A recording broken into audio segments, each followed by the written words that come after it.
મિત્રો, ટેટ 1ની પરીક્ષા નજીક આવી રહી છે ત્યારે નવા સિલેબસ મુજબ વિભાગ 2 ગુજરાતી ભાષામાં ભાષા વિકાસની શૈક્ષણિક પદ્ધતિના ટોપ 50 MCQ આપણે આ જોઈશું.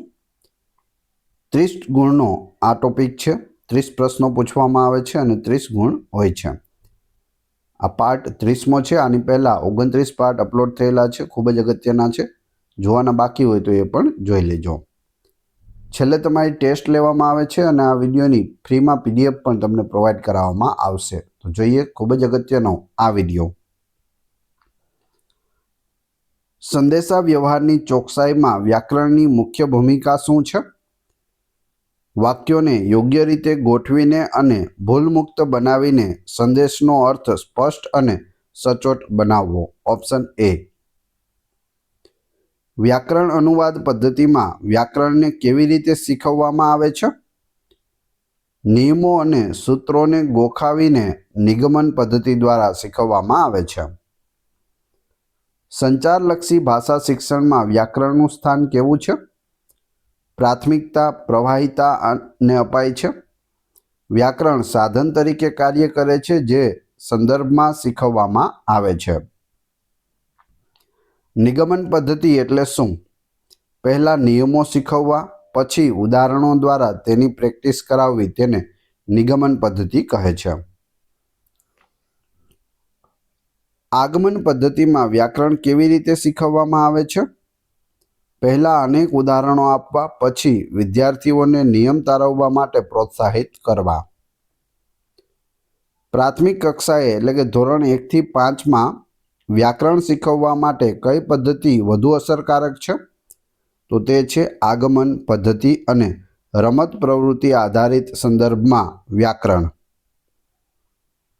વ્યાકરણનું જ્ઞાન અર્થગ્રહણમાં કેવી રીતે મદદ કરે છે? વાક્યમાં શબ્દોના પરસ્પર સંબંધો અને વાક્યની રચનાને સમજવાથી તેનો ચોક્કસ અર્થગ્રહણ થાય છે. નિયંત્રિત અભ્યાસમાં વ્યાકરણની ભૂમિકા શું છે? નિયમોને પુનરાવર્તન દ્વારા આત્મસાત કરવા માટે મર્યાદિત અને ચોક્કસ રચનાઓમાં મહાવરો કરવો. ફંક્શનલ વ્યાકરણ એટલે શું? ભાષાના કાર્યો અને ઉપયોગો જેમ કે વિનંતી કરવી, પ્રશ્ન પૂછવોના સંદર્ભમાં વ્યાકરણ શીખવવું. વ્યાકરણ શિક્ષણમાં પ્રતિપોષણનું શું મહત્વ છે? વિદ્યાર્થીની ભૂલોને ઓળખીને અને સુધારીને તેને યોગ્ય ભાષા સ્વરૂપ તરફ માર્ગદર્શન આપવું. મૌખિક અભિવ્યક્તિમાં વ્યાકરણની ભૂલની મુખ્ય અસર શું છે? સંદેશની સ્પષ્ટતા અને અસરકારકતા ઘટે છે અને સાંભળનાર મૂંઝવણમાં મુકાય છે. યોગ્ય કાળનો ઉપયોગ મૌખિક પ્રત્યાયનમાં કયા હેતુ માટે જરૂરી છે? ક્રિયાનો સમય એટલે કે ભૂતકાળ, વર્તમાન કે ભવિષ્યકાળ સ્પષ્ટ રીતે દર્શાવવા માટે. વિરામ અને સ્વરભારમાં વ્યાકરણની શું ભૂમિકા છે? વ્યાકરણિક રચનાઓ જેમ કે ઉપવાક્યો મુજબ વિરામ અને સ્વરભાર બદલાય છે જે અર્થને સ્પષ્ટ કરે છે. મૌખિક અભિવ્યક્તિમાં સર્વનામનો યોગ્ય ઉપયોગ શું દર્શાવે છે? ભાષાની કુશળતા અને વારંવાર નામનું પુનરાવર્તન ટાળીને વાર્તાલાપને પ્રવાહી બનાવવો. ભૂમિકા ભજવવાની પ્રવૃત્તિમાં વ્યાકરણનું શિક્ષણ કયા સિદ્ધાંત પર આધારિત છે? સંદર્ભ અને ક્રિયા પ્રતિક્રિયા દ્વારા વ્યાકરણના ઉપયોગનો અભ્યાસ કરવો. લેખન કૌશલ્યમાં વ્યાકરણ અને જોડણીની ચોકસાઈનું શું મહત્વ છે?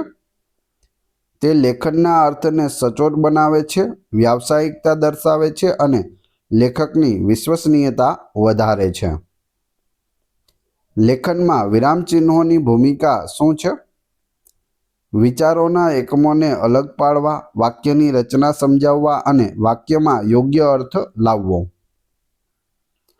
વાક્ય રચનાનું જ્ઞાન સર્જનાત્મક લેખનમાં કેવી રીતે મદદ કરે છે? વિવિધ પ્રકારના સાદા, સંયુક્ત, સંકુલ વાક્યોનો ઉપયોગ કરીને વિચારોને વધુ અસરકારક અને વૈવિધ્યપૂર્ણ રીતે રજૂ કરવામાં મદદ કરે છે. લેખનમાં સમાનતા લાવવા માટે વ્યાકરણની કઈ બાબત મહત્વપૂર્ણ છે? સંયોજકો અને સંબંધક પદોનો યોગ્ય ઉપયોગ કરીને વાક્યો અને ફકરાઓને જોડવા. લેખનમાં કર્તરી અને કર્મણી પ્રયોગનું શિક્ષણ કયા હેતુ માટે જરૂરી છે? વિચારોને વિવિધ શૈલીમાં રજૂ કરવા અને કોના પર ભાર મૂકવો તે નક્કી કરવા માટે. જો વિદ્યાર્થી વારંવાર વ્યાકરણની ભૂલો કરતો હોય તો શિક્ષકે કઈ પદ્ધતિ અપનાવવી જોઈએ? તેની ભૂલોનું નિદાન કરવું, કારણો સમજવા અને ઉપચારાત્મક શિક્ષણ દ્વારા સુધારવી. વ્યાકરણ શિક્ષણ માટે આગળથી પાછળનો સિદ્ધાંત કેવી રીતે લાગુ કરી શકાય? પહેલા સાદા વાક્યોની રચના શીખવવી, પછી સંયુક્ત અને સંકુલ વાક્યો તરફ આગળ વધવું. કઈ શિક્ષણ પદ્ધતિ વ્યાકરણને અલગ વિષય તરીકે શીખવવા પર ભાર મૂકે છે? તો તે પદ્ધતિ છે વ્યાકરણ અનુવાદ પદ્ધતિ, ઓપ્શન સી. વ્યાકરણ શિક્ષણમાં સમગ્ર ભાષા અભિગમ શું સૂચવે છે? વ્યાકરણના નિયમોને કથા, કવિતા કે લેખનના સંદર્ભમાં અર્થપૂર્ણ રીતે શીખવવા જોઈએ. ગોખણપટ્ટી ના કરાવવી જોઈએ. ઉપચારાત્મક શિક્ષણમાં વ્યાકરણની ભૂલો સુધારવા માટે કઈ પ્રવૃત્તિ ઉપયોગી છે? લક્ષિત ભૂલો પર આધારિત ડ્રીલ અને પુનરાવર્તન પ્રવૃત્તિઓ, ઓપ્શન ડી. અમૂર્ત વિચારોને અસરકારક રીતે વ્યક્ત કરવા માટે વ્યાકરણની ભૂમિકા શું છે? આનો જવાબ જોઈએ તે પહેલાં વિડીયો પસંદ આવી રહ્યો હોય તો લાઈક અવશ્ય કરી દેજો અને ચેનલ ઉપર નવા હોય તો ચેનલને સબસ્ક્રાઈબ કરી અને બેલ આઇકોન પ્રેસ કરવાનું ના ભૂલશો. રોજે રોજ તમને નવા નવા વિડીયો મળતા રહેશે. આનો જવાબ આવશે સંકુલ વાક્ય રચનાઓ અને વિશિષ્ટ વ્યાકરણિક પદોનો ઉપયોગ કરીને વિચારોની જટિલતાને રજૂ કરવી. દ્વિતીય ભાષા શીખતી વખતે વ્યાકરણની ભૂલો શા માટે થાય છે? માતૃભાષાની વ્યાકરણિક રચનાઓની દ્વિતીય ભાષામાં હસ્તક્ષેપ થાય છે. સમાસનું જ્ઞાન મૌખિક લેખિક અભિવ્યક્તિમાં કેવી રીતે મદદ કરે છે? શબ્દોને સંક્ષિપ્ત અને અસરકારક બનાવીને ભાષાને વધુ સઘન અને પ્રવાહી બનાવે છે. કોણ? સમાસ. કયું વિધાન વ્યાકરણ શિક્ષણની સમીક્ષાત્મક દ્રષ્ટિને યોગ્ય રીતે રજૂ કરે છે? વ્યાકરણ એ અર્થ અને સંચારને સુધારવા માટેનું સાધન છે, સ્વતંત્ર ધ્યેય નથી. વ્યાકરણનું જ્ઞાન વિદ્યાર્થીને કયા ક્ષેત્રમાં સ્વ-સુધારણા માટે સક્ષમ બનાવે છે? તેની મૌખિક અને લેખિક અભિવ્યક્તિમાં ભૂલોને ઓળખવા અને સુધારવા માટે. વિશેષણનો યોગ્ય ઉપયોગ મૌખિક અભિવ્યક્તિમાં શું ઉમેરે છે? નામ અથવા સર્વનામની લાક્ષણિકતાઓનું વિગતવાર અને સ્પષ્ટ વર્ણન ઉમેરે છે. ક્રિયા વિશેષણનો ઉપયોગ કયા હેતુ માટે થાય છે? ક્રિયાપદ, વિશેષણ અથવા અન્ય ક્રિયા વિશેષણના અર્થમાં વધારો કરવો, જેમ કે ક્યારે, કેવી રીતે, ક્યાં. જો કોઈ બાળક ભૂલ કરે કે હું ખાઉં છું ને બદલે હું ખાય છે તો તે કયા પ્રકારની વ્યાકરણની ભૂલ છે? પુરુષ અને ક્રિયાપદના અનુરૂપતાની ભૂલ છે. લેખનમાં પરિચ્છેદની યોગ્ય શરૂઆત અને અંત માટે કયા વ્યાકરણિક પદોનો ઉપયોગ મદદરૂપ થાય છે? સંક્રમણ શબ્દો, જેમ કે પ્રથમ, ત્યારબાદ, નિષ્કર્ષમાં આ બધા શબ્દો છે. અભિવ્યક્તિની સ્પષ્ટતા માટે વ્યાકરણ કઈ રીતે સૌથી વધુ મદદરૂપ છે? અસ્પષ્ટતા ટાળીને શબ્દો અને વાક્યોને ચોક્કસ નિયમો મુજબ ગોઠવવાની ક્ષમતા, ઓપ્શન ડી. ચોમ્સ્કીના સિદ્ધાંત મુજબ વ્યાકરણ વિશેનું બાળકનું આંતરિક જ્ઞાન શું છે? જન્મજાત સાર્વત્રિક વ્યાકરણ અને વ્યાકરણના નિયમો બનાવવાની સહજ ક્ષમતા. વ્યાકરણની રચનાઓનું અધ્યયન વાંચન કૌશલ્યમાં કેવી રીતે મદદ કરે છે? વાક્ય રચનાને ઓળખીને લાંબા વાક્યોનું યોગ્ય વિશ્લેષણ કરવું અને અર્થ કાઢવો. સંયોજકનો ઉપયોગ કયા પ્રકારના વાક્યોની રચના માટે મહત્વપૂર્ણ છે? સંયુક્ત અને સંકુલ વાક્યો ઓપ્શન બી. વ્યાકરણ શિક્ષણમાં વાસ્તવિક જીવનની સામગ્રીનો ઉપયોગ કેમ કરવો જોઈએ? વ્યાકરણના નિયમો ભાષાના વાસ્તવિક ઉપયોગમાં કેવી રીતે કાર્ય કરે છે તે દર્શાવવા માટે. ક્રેશનના મોનિટર મોડેલ મુજબ વ્યાકરણનું સભાન જ્ઞાન ક્યારે ઉપયોગી છે? લેખન અને સંપાદન જેવા સમયગાળામાં જ્યાં પૂરતો સમય અને ધ્યાન હોય ત્યાં જરૂરી છે.